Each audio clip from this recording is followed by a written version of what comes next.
So today we were going over different elbows, different elbow strikes. So from just a parallel stance here, doing the rotation with the hips, and then adding, just like with the uppercut, there's a rising motion. You add the elbows, and I'm grabbing the back of my neck, not onto my ear, right? Back of my neck as I come up, and then I actually bring the second hand right to here. So it's ready to fire up. Okay, we're coming here, we're coming over the top. So it's coming here, and it's coming up at a 45-degree angle here, and then crossing.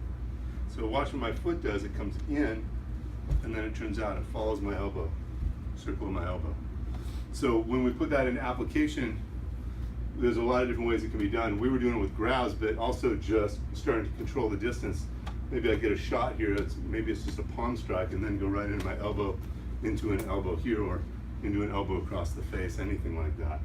Against the grab, what we were doing is coming through the center here, but first actually learning to rotate.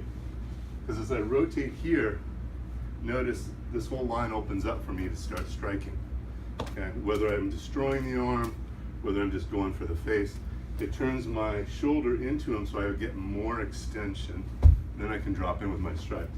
But I can work through here, I can work my uppercuts. What we had actually started with was coming over the top. Now, if I just come here and pull down, I'm using just my lat. So that's just using upper body muscles, not gonna cut it. So I wanna turn and drop my body weight. And look what happens to him. Okay, now if he really holds on more, it's gonna turn him or take him off balance. I'm just using my body weight. So coming over the top is one way to break the grip, right? And then of course from here, I've still got that half circle of backhand strikes that I can work with from here, continue in.